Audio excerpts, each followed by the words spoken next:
Hello दोस्तों, नमस्ते। स्वागत है आपका फिर से हमारे चैनल पर। आज हम बात करेंगे एक सीरियस मेडिकल कंडीशन के बारे में जो बहुत कॉमन है, स्पेशली सर्जरी के बाद या लॉन्ग बेड रेस्ट वाले पेशेंट में। ये है डीप वेन थ्रोम्बोसिस या शॉर्ट में डीवीटी। मैं हूं आपका दोस्त और गाइड, जैसे एक फैमिली डॉक्टर, और आज हम इसके सिम्टम्स, ट्रीटमेंट और प्रिवेंशन को स्टेप बाय स्टेप समझेंगे सिंपल भाषा में। ये वीडियो थोड़ा लंबा हो सकता है क्योंकि हम सब इम्पोर्टेंट पॉइंट्स कवर करेंगे ताकि आप फुल्ली समझ सके और अपने लव्ड वंस को भी बता सके। चलिए शुरू करते हैं। पहले समझते हैं डीवीटी क्या है। इमेजिन करो आपकी लेग्स की डेथ वेन्स जो ब्लड को हार्ट तक ले जाती है, उनमें एक ब्लड क्लॉट बन जाए। ये क्लॉट ब्लड फ्लो को ब्लॉक कर देता है और अगर टूटकर लंग्स तक पहुंच जाए तो पल्मोनरी एम्बोलिज्म हो सकता है जो लाइफ थ्रेटनिंग है। अब सोचो कौन हाई रिस्क में आता है सर्जरी के बाद, लॉन्ग ट्रैवल, प्रेगनेंसी या जो लोग ज्यादा टाइम बैठते या लेटते रहते हैं। सिम्टम्स क्या होते हैं? लेग में स्वेलिंग, स्पेशली एक तरफ की लेग या पूरी लेग। काफ एरिया में टेंडर फील करेगा, जैसे छूने पर दर्द। सुपरफिशियल वेन्स दिखाई देगी बल्ज आउट। थोड़ा फीवर भी आ सकता है। कॉमन साइंस चेक करो। फुट को ऊपर की तरफ बेंड करो। अगर काफ में पेन हो तो अलर्ट। या मोजर साइंस, जिसमें फेमरल एरिया स्वेल होती है। अगर सीवियर केस हो तो लेग पेल या ब्लू हो जाता है।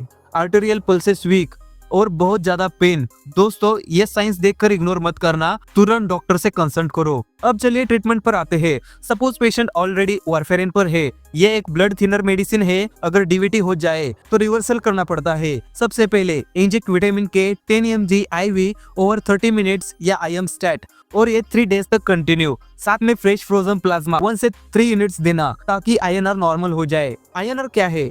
ये ब्लड क्लॉटिंग का मेजर है। नॉर्मली 2 to 3 के बीच रखना होता है ट्रीटमेंट में। प्रोफाइलैक्सिस या प्रिवेंशन हाई रिस्क केसेस में सुपर इम्पोर्टेंट है ताकि डीवीटी ना हो। ये जैसे इंश्योरेंस पॉलिसी है आपके हेल्थ के लिए। Point number 1, graded compression stocking पहनो। एंकल पर 18 mm प्रेशर और थाइज पर 8 mm। ये वेन्स को स्क्वीज करके ब्लड फ्लो को इम्प्रूव करते हैं। Point number 2, sequential pneumatic compression devices या वेनस पंप्स यूज करो। ये मशीन्स लेग्स को ऑटोमेटिकली मसाज करते हैं। पॉइंट नंबर 3, इंजेक्शंस मत भूलना। इंजेक्शन फ्लुक्सम या एनोक्सापेरिन यानी LMWH 0.4 ml सबक्यूटेनियस OD या 12 आवरली 5 डेज तक, स्पेशली प्रोसीजर या इमोबिलाइजेशन के टाइम। ये लो मॉलिक्यूलर वेट हिपेरिन है जो क्लॉट बनने से रोकता है। पॉइंट नंबर 4, फिजियोथेरेपी और early mobilisation after surgery.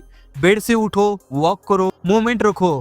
Point number 5, other drugs. Number 1, heparin 5000 IU subcutaneous 12 hourly. Number 2, अगर रेनल इंपॉर्टेंट हो तो डाल्टेपेरिन 2500 IU SC OD। अब डिटेल में ट्रीटमेंट टेबल से इंस्पायर्ड होकर स्टेप बाय स्टेप समझो।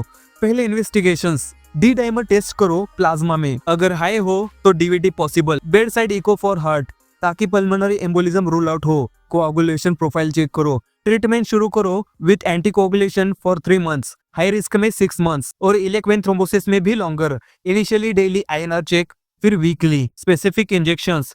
इंजेक्शन फ्लुक्सम या एनोक्सापेरिन 1 mg पर kg यानी LMWH 0.4 ml subcutaneous 12 hourly 5 days तक। अल्टरनेटिव डाल्टेपेरिन 200 IU पर kg सबक्यूटेनियस डेली या फोंडापेरिनिक्स 5 mg SC OD। साथ में tablet warfarin 2 mg start on day 1 of LMWH। 1 से 4 tablets per day fixed time पर, usually night में, ताकि INR 2 to 3 मेंटेन रहे। और capsule dabigatran 75 to 150 mg BD last injectable heparin के साथ स्टार्ट। कॉम्प्लिकेटेड केसेस में 3 months तक। अगर INR ग्रेटर देन 5 हो जाए, एक डोज स्किप करो और लोअर डोज से रिस्टार्ट। अगर सर्जरी या ट्रॉमा हो तो हिपेरिन प्रोफिलैक्सिस 5 डेज तक। डेबिगेट्रॉन पर हो तो 2 to 3 डेज पहले स्टॉप। वारफेरिन पर हो तो INR लेस देन 2 होने तक वेट करो सर्जरी से पहले। स्पेशल केस, अगर रिपीटेड स्मॉल पल्मोनरी एम्बोलाई हो या फ्री फ्लोटिंग थ्रोम्बस इलियोफेमोरल वेन्स में, तो इंफीरियर वेना कवा फिल्टर लगाओ ताकि फर्दर एम्बोलाइजेशन ना हो। जैसे एक नेट लगाना ब्लड क्लॉट को रोकने के लिए। Pain management, injection tramadol 50 mg IV stat और SOS। ब्लीडिंग हो जाए तो एंटीकोगुलेशन रैपिडली रिजर्व करो। हिपेरिन पर हो तो injection protamine 1 mg IV for every 100 units of heparin. LMWH के लिए भी प्रोटामाइन 1 mg IV पर 1 mg LMWH। दोस्तों, ये सब पॉइंट्स इंपॉर्टेंट है, स्पेशली इंजेक्शंस जैसे विटामिन के, हिपेरिन, एनोक्सापेरिन, फ्लुक्सम, डेल्टेपेरिन, फंडोपेरिनिक्स, ट्रामेडोल, प्रोटामाइन। इन्हें मिस मत करना ट्रीटमेंट में। ये जैसे लाइफ सेवर्स है। अब थोड़ा क्रिएटिव सोचो। इमेजिन डीवीटी एक साइलेंट एनिमी है जो बेड रेस्ट के टाइम अटैक करता है, पर हमारे पास ये प्रोटोकॉल्स है जैसे super heroes, stockings, pumps, injections जो फाइट करते हैं। आपने कभी सोचा एक सिंपल वॉक कितना पावरफुल हो सकता है? अर्ली मोबिलाइजेशन से आप अपने बॉडी को स्ट्रांग बनाते रहो। टू समराइज, डीवीटी से बचने के लिए प्रिवेंशन फर्स्ट, सिम्टम्स देखकर क्विक एक्शन और प्रॉपर ट्रीटमेंट फॉलो करो। ये इंफॉर्मेशन जनरल है, हर पेशेंट डिफरेंट होता है, सो ऑलवेज डॉक्टर से कंसल्ट करो। उम्मीद है आपको ये वीडियो हेल्पफुल लगी। अगर पसंद आई तो लाइक करो, कमेंट्स में अपने एक्सपीरियंसेस शेयर करो और सब्सक्राइब करना मत भूलना। मिलते हैं नेक्स्ट वीडियो में। Take care, stay healthy.